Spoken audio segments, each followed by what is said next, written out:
ಮೂಡ ಪ್ರಕರಣದಲ್ಲಿ ಸಿದ್ದರಾಮಯ್ಯನವರಿಗೆ ಈಗಾಗಲೇ ಸಿಬಿಐ ತನಿಖೆಯ ಭೀತಿ ಶುರುವಾಗಿದೆಯಾ? ಅಂಥದ್ದೊಂದು ನಿರ್ಧಾರವನ್ನ ಇವತ್ತು ಸಿದ್ದರಾಮಯ್ಯನವರ ಕ್ಯಾಬಿನೆಟ್ನಲ್ಲಿ ತೆಗೆದುಕೊಳ್ಳಲಾಗಿದೆ. ಸಿಬಿಐ ತನಿಖೆಯ ಭೀತಿ ಶುರುವಾಗಿದೆಯಾ ಸಿದ್ದರಾಮಯ್ಯನವರಿಗೆ? ಸಿಬಿಐ ಎಂಟ್ರಿ ಕೊಡೋದಕ್ಕೆ ಮೊದಲೇ ರಕ್ಷಣಾತ್ಮಕ ಆಟ ಸರ್ಕಾರದಿಂದ. ಸಿಬಿಐ ತನಿಖೆಗೆ ಇದ್ದಂತಹ ಮುಕ್ತ ಪೂರ್ವಾನುಮತಿ ವಾಪಸ್ ಪಡೆದಿದೆ ರಾಜ್ಯ ಸರ್ಕಾರ. ಸಿಬಿಐ ರಾಜ್ಯದಲ್ಲಿ ಯಾವುದಾದರೂ ಕೇಸ್ ಇನ್ವೆಸ್ಟಿಗೇಷನ್ ಮಾಡಬೇಕಾದ್ರೆ ಇದ್ದಂತಹ ಸಾರ್ವತ್ರಿಕ ಪೂರ್ವಾನುಮತಿಯನ್ನ ರಾಜ್ಯ ಸರ್ಕಾರ ವಾಪಸ್ ಪಡೆದಿದೆ. ಇವತ್ತಿನ ಕ್ಯಾಬಿನೆಟ್ ಸಭೆಯಲ್ಲಿ ಈ ನಿರ್ಧಾರ ಮಾಡಲಾಗಿದೆ. ರಾಜ್ಯಪಾಲರ ಮೂಲಕ ಸರ್ಕಾರವನ್ನ ಟಾರ್ಗೆಟ್ ಮಾಡಿದ್ದಂತಹ ಕೇಂದ್ರ ಸರ್ಕಾರಕ್ಕೆ ಸಿದ್ದರಾಮಯ್ಯ ಕೌಂಟರ್ ಕೊಟ್ಟಿದ್ದಾರೆ. ಸಿಬಿಐಗಿದ್ದಂತಹ ಮುಕ್ತ ಪೂರ್ವಾನುಮತಿಯನ್ನ ವಾಪಸ್ ಪಡೆದಿದ್ದಾರೆ. ಇನ್ನು ಮುಂದೆ ರಾಜ್ಯದಲ್ಲಿ ಸಿಬಿಐ ಯಾವುದಾದ್ರೂ ಪ್ರಕರಣವನ್ನ ತನಿಖೆ ಮಾಡಬೇಕು ಅಂದ್ರೆ ರಾಜ್ಯ ಸರ್ಕಾರದಿಂದ ಕಡ್ಡಾಯವಾಗಿ ಅನುಮತಿಯನ್ನ ಪಡೆಯಬೇಕು. ಸಿದ್ದರಾಮಯ್ಯ ನೇತೃತ್ವದ ಕ್ಯಾಬಿನೆಟ್ನಲ್ಲಿ ಇವತ್ತು ಈ ನಿರ್ಧಾರವನ್ನ ತೆಗೆದುಕೊಳ್ಳಲಾಗಿದೆ. ಕರ್ನಾಟಕದಲ್ಲಿ ಸಿಬಿಐ ತನ್ನ ವ್ಯಾಪ್ತಿಗೆ ಬರುವಂತಹ ಯಾವುದೇ ಪ್ರಕರಣಗಳನ್ನು ತನಿಖೆ ಮಾಡೋದಕ್ಕೆ ಇದುವರೆಗೆ ಮುಕ್ತ ಅವಕಾಶ ಇತ್ತು. ಅದು ಭ್ರಷ್ಟಾಚಾರದ ಪ್ರಕರಣ ಇರ್ಬೋದು, ಆರ್ಥಿಕ ಅಪರಾಧಗಳಿರ್ಬೋದು, ಅಥವಾ ವಿಶೇಷ ಪ್ರಕರಣಗಳು. ವಿಶೇಷ ಪ್ರಕರಣ ಅಂತ ಬಂದಾಗ ಕೋರ್ಟ್ಗಳ ಆದೇಶ ಇರುತ್ತೆ. ಆದರೆ ಕೇಂದ್ರ ಸರ್ಕಾರದ ವ್ಯಾಪ್ತಿಯಲ್ಲಿ ಬರುವಂತಹ ಸಂಸ್ಥೆಗಳಲ್ಲಿ ಅಪರಾಧಗಳಾದಾಗ, ಆರ್ಥಿಕ ಅಪರಾಧಗಳಾದಾಗ, ಭ್ರಷ್ಟಾಚಾರಗಳಾದಾಗ ರಾಜ್ಯದಲ್ಲಿ ಬಂದು ತನಿಖೆ ನಡೆಸಬೇಕಲ್ಲ. ಅದಕ್ಕೆ ಮೊದಲೇನು ಪರ್ಮಿಷನ್ ಕೇಳೋ ಅಗತ್ಯ ಇರಲಿಲ್ಲ. ಸಿಬಿಐ ಏಕಾಏಕಿ ಬಂದು ಇನ್ವೆಸ್ಟಿಗೇಷನ್ ಮಾಡಬಹುದಾಗಿತ್ತು. ಈಗ ಪೂರ್ವಾನುಮತಿಯನ್ನು ಪಡೆದುಕೊಂಡೇ ರಾಜ್ಯದಲ್ಲಿ ಇನ್ವೆಸ್ಟಿಗೇಷನ್ ಮಾಡಬೇಕು ಅನ್ನುವಂತಹ ನಿರ್ಧಾರವನ್ನು ಇವತ್ತು ಕ್ಯಾಬಿನೆಟ್ನಲ್ಲಿ ಮಾಡಲಾಗಿದೆ. ನರೇಂದ್ರ ಮೋದಿ ಸರ್ಕಾರ ಬಂದ ನಂತರ ದೇಶದಲ್ಲಿರುವಂತಹ ಬಹುತೇಕ ಕಾಂಗ್ರೆಸ್ ಮತ್ತು ಕಾಂಗ್ರೆಸ್ ಮಿತ್ರ ಪಕ್ಷಗಳ ರಾಜ್ಯಗಳು ಈ ನಿರ್ಧಾರವನ್ನು ಮಾಡಿದ್ವು. ಉದಾಹರಣೆಗೆ ಪಶ್ಚಿಮ ಬಂಗಾಳ, ಕೇರಳ, ತಮಿಳುನಾಡು ಈ ರೀತಿಯ ನಿರ್ಧಾರಗಳನ್ನು ಮಾಡಿದೆ. ಸಿಬಿಐ ಇನ್ವೆಸ್ಟಿಗೇಷನ್ ಮಾಡಬೇಕು ಅಂದರೆ ಪೂರ್ವಾನುಮತಿಯಿಂದ ಬರಬೇಕು ಅಂತ. ಕೇಂದ್ರ ಸರ್ಕಾರ ಸಿಬಿಐಯನ್ನು ರಾಜಕೀಯವಾಗಿ ದುರ್ಬಳಕೆ ಮಾಡಿಕೊಳ್ಳುತ್ತೆ ಅನ್ನುವ ಕಾರಣಕ್ಕಾಗಿ ಪೂರ್ವಾನುಮತಿಯನ್ನು ವಾಪಸ್ ಪಡೆದಿದ್ವು ಆ ರಾಜ್ಯಗಳು. ಈಗ ಮೂಡಕ್ಕೆ ಸಿಬಿಐಗೆ ಹೋಗಿ ಬಿಡಬಹುದು ಅನ್ನುವ ವಾತಾವರಣ ಇದೆ. ಅದಕ್ಕೆ ಕಾನೂನು ಹೋರಾಟ ಆರಂಭವಾಗುವ ಹಂತದಲ್ಲಿ ಸಿದ್ದರಾಮಯ್ಯನವರು ಈ ನಿರ್ಧಾರ ತೆಗೆದುಕೊಂಡಿದ್ದಾರೆ. ಹಾಗಿದ್ರೆ ಮೂಡ ಕೇಸ್ನ ತನಿಖೆಯನ್ನು ಸಿಬಿಐ ಮಾಡುವಂತಿಲ್ಲವಾ ಅನ್ನುವಂತಹ ಪ್ರಶ್ನೆ ಬರುತ್ತೆ. ಮೂಡ ಕೇಸನ್ನು ಈಗ ಸಿಬಿಐ ರಾಜ್ಯದಲ್ಲಿ ಎಂಟ್ರಿ ಕೊಡಬಾರ್ದು ಅನ್ನುವ ನಿರ್ಧಾರವನ್ನು ರಾಜ್ಯ ಮಾಡಿದಾಗ ಮೂಡ ಕೇಸನ್ನು ಇನ್ವೆಸ್ಟಿಗೇಷನ್ ಸಿಬಿಐ ಮಾಡೋ ಹಂಗೆ ಇಲ್ವಾಗಿದ್ರೆ ಮಾಡಬಹುದು. ಹೇಗೆ? ಮೂಡ ಅಕ್ರಮದ ಕೇಸನ್ನು ಸಿಬಿಐ ತನಿಖೆ ಮಾಡಬಹುದು, ಆದರೆ ನೇರವಾಗಿ ಸ್ವತಃ ಬಂದು ತನಿಖೆ ಮಾಡೋದಕ್ಕೆ ಸಾಧ್ಯವಿಲ್ಲ, ಮಾಡೋದೂ ಇಲ್ಲ, ಅಂತಹ ಅವಕಾಶವೂ ಇಲ್ಲ. ಒಂದು ವೇಳೆ ಸಿಬಿಐ ತನಿಖೆ ಮಾಡಬೇಕು ಅಂದರೆ ಅದಕ್ಕೆ ಹೈಕೋರ್ಟ್ ಅಥವಾ ಸುಪ್ರೀಂ ಕೋರ್ಟ್ನ ಆದೇಶ ಬೇಕು. ಈ ಪ್ರಕರಣದಲ್ಲಿ ಕೇಂದ್ರ ಸರ್ಕಾರ ನೇರವಾಗಿ ಬಂದು ಸಿಬಿಐ ಇನ್ವೆಸ್ಟಿಗೇಷನ್ ಮಾಡಿ ಮೂಡ ಕೇಸ್ದು ಅಂತ ಹೇಳೋದಕ್ಕೆ ಅಧಿಕಾರವೇ ಇಲ್ಲ. ಒಂದು ಪರ್ಮಿಷನ್ ಕೊಡಬೇಕಾದದ್ದು ರಾಜ್ಯ ಸರ್ಕಾರ. ಸಿದ್ದರಾಮಯ್ಯನವರ ವಿರುದ್ಧದ ಕೇಸನ್ನು ಸಿದ್ದರಾಮಯ್ಯನವರೇ ಸಿಬಿಐಗೆ ವಹಿಸ್ತಾರಾ? ನೋ. ಎರಡನೆಯದಾಗಿ ಈ ಕೇಸನ್ನು ಸಿಬಿಐ ಇನ್ವೆಸ್ಟಿಗೇಷನ್ ಮಾಡಬೇಕು ಅಂದರೆ ಒಂದು ಹೈಕೋರ್ಟ್ ಆದೇಶ ಮಾಡಬೇಕು, ಇಲ್ಲವೇ ಸುಪ್ರೀಂ ಕೋರ್ಟ್ ಆದೇಶ ಮಾಡಬೇಕು. ಸುಪ್ರೀಂ ಕೋರ್ಟ್ ಅಥವಾ ಹೈಕೋರ್ಟ್ ಆದೇಶ ಮಾಡಿದರೆ ರಾಜ್ಯ ಸರ್ಕಾರ ಇವತ್ತು ತೆಗೆದುಕೊಂಡಂತಹ ಕ್ಯಾಬಿನೆಟ್ ನಿರ್ಣಯಕ್ಕೆ ಯಾವುದೇ ಮನ್ನಣೆ ಇರೋದಿಲ್ಲ. ಕೋರ್ಟೇ ಆದೇಶ ಮಾಡಿದ ನಂತರ ಸರ್ಕಾರ ಮಾಡಿದಂತಹ ನಿರ್ಧಾರಕ್ಕೆ ಯಾವುದೇ ಬೆಲೆ ಇರೋದಿಲ್ಲ. ಡೈರೆಕ್ಟಾಗಿ ಅವರೇ ಇನ್ವೆಸ್ಟಿಗೇಷನ್ ಮಾಡೋದಕ್ಕೆ ಸಾಧ್ಯ ಇಲ್ಲ, ಮಾಡೋದೂ ಇಲ್ಲ.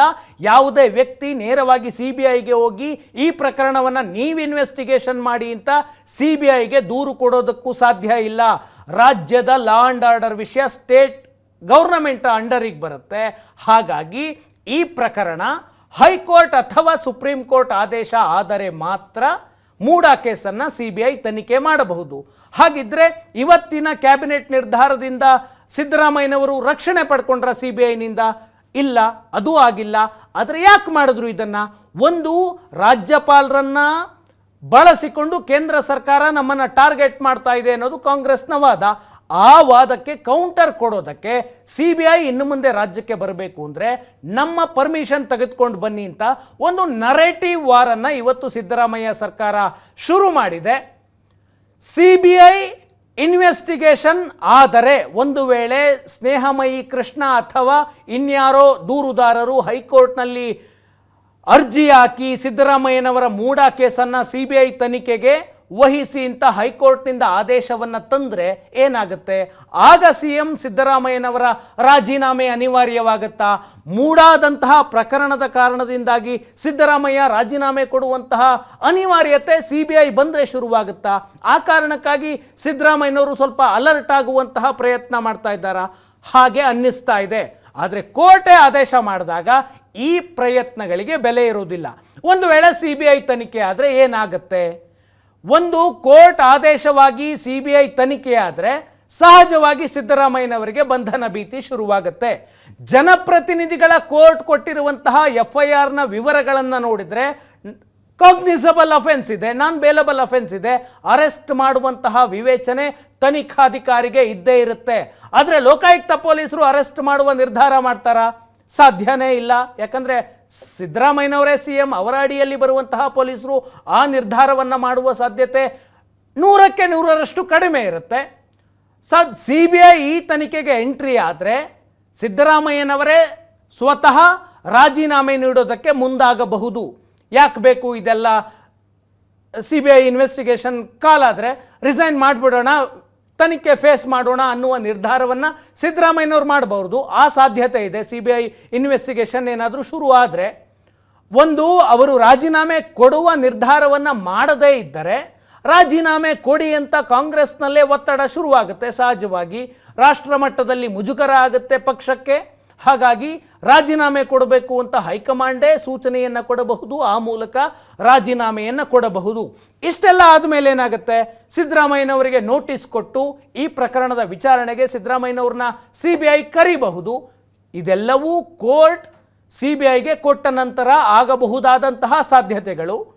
ವಿಚಾರಣೆ ಸಂದರ್ಭದಲ್ಲಿ ಸಿದ್ದರಾಮಯ್ಯನವರನ್ನು ಬಂಧಿಸಬೇಕಾ ಬೇಡವಾ ಅನ್ನೋದನ್ನು CBI ಅಧಿಕಾರಿಗಳು ನಿರ್ಧಾರ ಮಾಡಬಹುದು. FIRನಲ್ಲಿರುವಂತಹ ಸೆಕ್ಷನ್ಗಳನ್ನು ನೋಡಿದರೆ ಬಂಧಿಸುವ ಅವಕಾಶ ಪೊಲೀಸರಿಗಿರುತ್ತೆ, CBIಗಿರುತ್ತೆ. ತನಿಖಾಧಿಕಾರಿಯ ವಿವೇಚನೆಯ ಮೇಲೆ ಆ ನಿರ್ಧಾರ ಮಾಡಬಹುದು. ಇಲ್ಲವೇ ಬಂಧನ ಮಾಡದೆ ಕೇವಲ ವಿಚಾರಣೆ ಮಾಡಿ ಚಾರ್ಜ್ ಶೀಟ್ ಸಲ್ಲಿಕೆ ಮಾಡಿ ಕಳಿಸಲೂಬಹುದು. ಆ ಆಯ್ಕೆಯೂ ಇದೆ. ಇದರ ಜೊತೆಗೆ ದೆಹಲಿಯ ಅರವಿಂದ್ ಕೇಜ್ರಿವಾಲ್ ಪ್ರಕರಣದಲ್ಲಿ ಆಯ್ತಲ್ಲ, ದೆಹಲಿಯ ಮದ್ಯ ನೀತಿ ಹಗರಣದಲ್ಲಿ CBI ಅವರ ವಿರುದ್ಧ FIR ಹಾಕಿ ಚಾರ್ಜ್ ಶೀಟ್ ಮಾಡಿ ಅವರನ್ನು ಅರೆಸ್ಟ್ ಮಾಡಿ ಜೈಲಿಗೆ ಹಾಕಿದಾಗಲೂ ಕೂಡ ರಾಜೀನಾಮೆ ಕೊಡಲಿಲ್ಲ. ಅಂತಹ ಪರಿಸ್ಥಿತಿ ರಾಜ್ಯದಲ್ಲಿ ಸೃಷ್ಟಿಯಾಗುತ್ತಾ? ಆ ರೀತಿಯ ಬೆಳವಣಿಗೆ ಏನಾದರೂ ಆದರೆ ಸಿದ್ದರಾಮಯ್ಯನವರನ್ನು ಹೈಕಮಾಂಡ್ ಅಲ್ಲಿಯವರೆಗೆ CM ಸ್ಥಾನದಲ್ಲಿ ಮುಂದುವರಿಸುವಂತಹ ಸಾಧ್ಯತೆ ತುಂಬ ಕಡಿಮೆ ಇರುತ್ತೆ. ಯಾಕಂದರೆ ದೆಹಲಿಯ AAPಯ ವಿಷಯದಲ್ಲಿ ಇಡೀ ಪಕ್ಷ ನಿಯಂತ್ರಣದಲ್ಲಿದ್ದದ್ದು ಕೇಜ್ರಿವಾಲ್ಗೆ. ಹಾಗಾಗಿ ಕೇಜ್ರಿವಾಲ್ ಆ ನಿರ್ಧಾರವನ್ನು ತೆಗೆದುಕೊಳ್ಳೋದಕ್ಕೆ ಸ್ವತಂತ್ರರು. ಆದರೆ ಕಾಂಗ್ರೆಸ್ ವಿಷಯದಲ್ಲಿ ಬಂದರೆ ಆಗಿಲ್ವಲ್ಲ.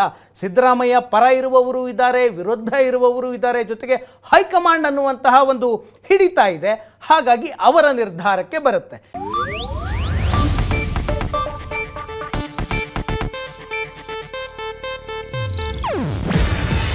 ಇದು ಏಷ್ಯಾನೆಟ್ ನ್ಯೂಸ್ ನೆಟ್ವರ್ಕ್ ಪ್ರಸ್ತುತಿ. ನೀವು ನೋಡ್ತಿದ್ದೀರಾ ಏಷ್ಯಾನೆಟ್ ಸುವರ್ಣ ನ್ಯೂಸ್.